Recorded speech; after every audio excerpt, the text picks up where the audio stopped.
Greetings, everyone. I'm Pastor Ernest Gillis from the Dunaman Mission Church.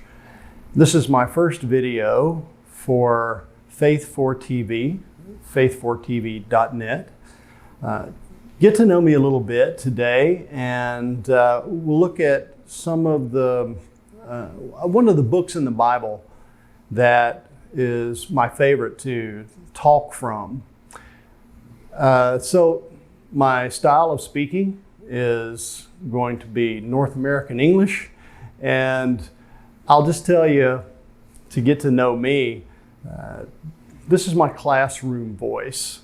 Growing up, I had a father who was from South Georgia, USA, and I have a little bit of different dialect then, but I know that many of our viewers are internationals, and English being your second language, I want to have a lot of fun with the way that we speak and the different styles.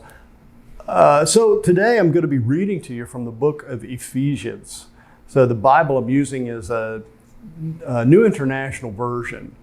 Now, I grew up reading the King James Version, and I still like to hear that. It's very poetic.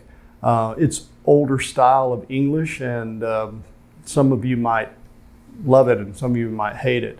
I'm sure when I tell you that my favorite to read from, though, is the NIV, you'll think, some of you intellectuals will say, oh, that's a challenge for me. I'm going to learn everything in the King James. Well, you can do that, and that's fine, because I really like the way it's that I hear that. But as you do so, as you become an expert in that, you'll probably be using one of these newer versions in order to study from. From the NIV, Ephesians, I'm reading in chapter 5. We're just going to start right in the middle of the New Testament here. Ephesians 5:15 says this: "Be very careful then how you live, not as unwise, but as wise, making the most of every opportunity, because the days are evil. Therefore, do not be foolish, but understand what the Lord's will is. Do not get drunk on wine, which leads to debauchery. Instead, be filled with the Spirit, speaking to one another with psalms, hymns, and songs from the Spirit. Sing and make music from your heart to the Lord, always giving thanks to God the Father for everything in the name of our Lord Jesus Christ."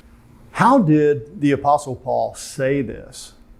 When he was maybe preaching to some of the people at Ephesus, he might have said it this way: "Be careful then how you live, not as unwise." There may be a very different voice that we need to hear sometimes. Too often we hear the Bible just read in this humdrum way, or we might hear it with our own little British accent or whatever. But sometimes I like to hear the word dynamically spoken or maybe yelled at me. And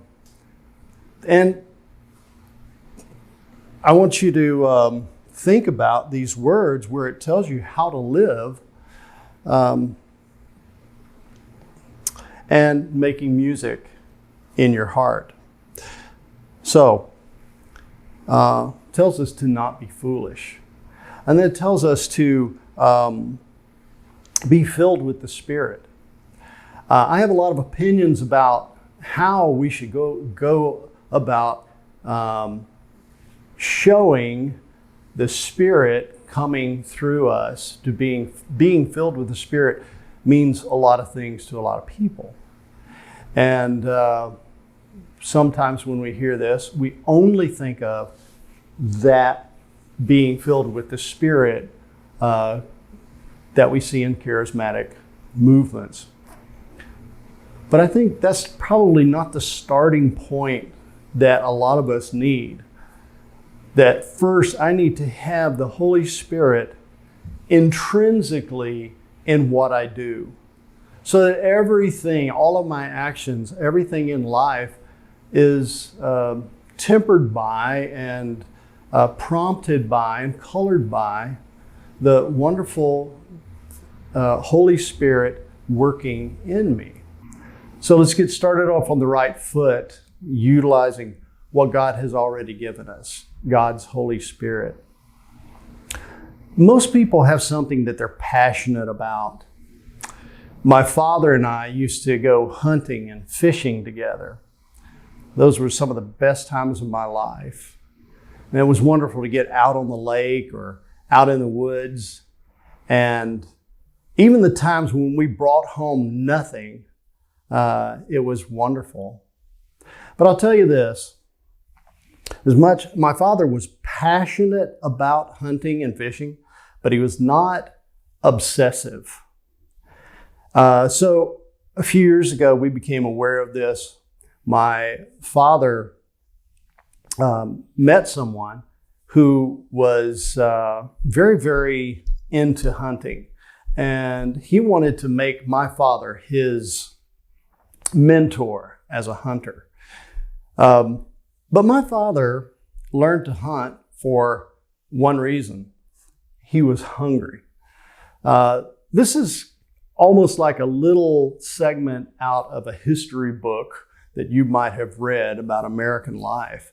But it's very rare to actually know someone who was actually a sharecropper.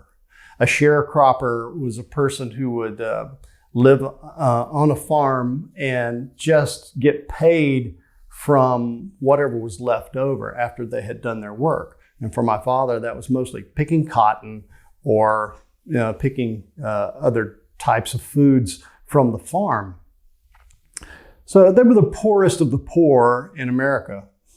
My father actually almost died from starvation when he was a kid. So many days it was the meal was whatever was the kill of the day, and they would hunt for food, not just for fun. So when my father met this person who had the nickname Cowboy, they were approaching this hunting hobby from very different perspectives. So my father was motivated to hunt really by the fact that he no longer needed to hunt. The kill was now a victory over hunger, and it was purely for fun. But with this cowboy, however, it was an obsession. And he began calling my father several times a week, scheduling extensive exploration trips to the hunting land months before the hunting season began. So Mr. Cowboy spent thousands of dollars purchasing four-wheel drive motorcycles and expensive rifles, tree climbing equipment, and all kinds of other things. He was a magazine hunter. He drove my father crazy with all of his unnecessary attention to detail and with the amount of time he wanted to invest in pre-hunting. Not hunting, pre-hunting. So by the time hunting season came along, my father created an excuse to not go hunting. Why? Because my father was a real hunter as opposed to an OCD hunter. Sometimes we approach things in the right way. The Bible tells us everything in moderation. And sometimes when we just obsess and become fanatical over these things, well, it may not have the best experience for us. It may not have the best result.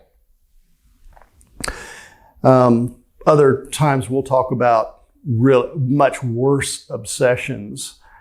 But that one didn't really hurt anybody, but it broke a relationship that we thought was a friendship we thought was going to be perfectly tailor-made, right? But in the end, it was a very, very different kind of passion that these two people had. So my father, I said, was the real hunter in this story. And if I look at us as the faithful, if I think of myself as the real faithful, then I can approach God's word and being careful how I live. And these instructions from the book of Ephesians, by the way, our next section is going to be wonderful. It's actually entitled Instructions for Christian Households. And as we look to that, I want to say that it's not something I want to obsess about.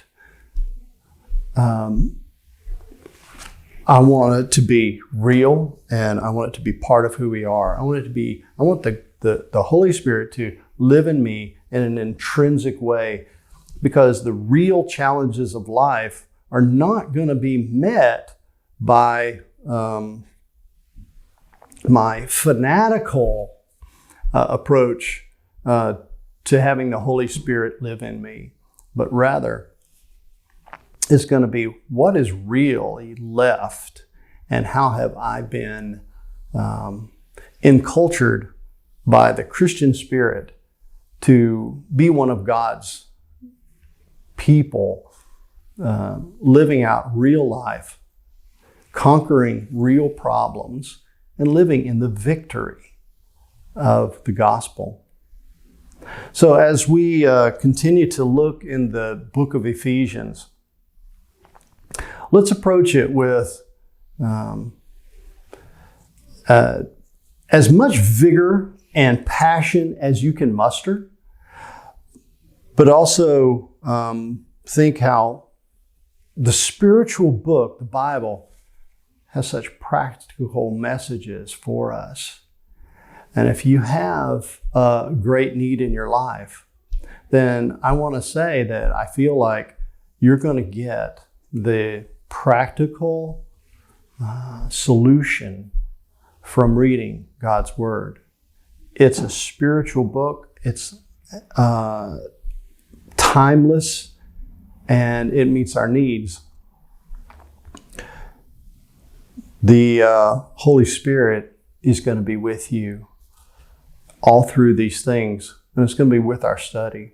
Pray with me right now as we continue to delve into the Word. Lord, give us a faithfulness that is generated by your Word, that as we become more knowledgeable, you will prompt us to have a new passion to live for you. In Jesus' name I pray. Amen. Thank you very much. Thank you to Faith4 TV. God bless you all.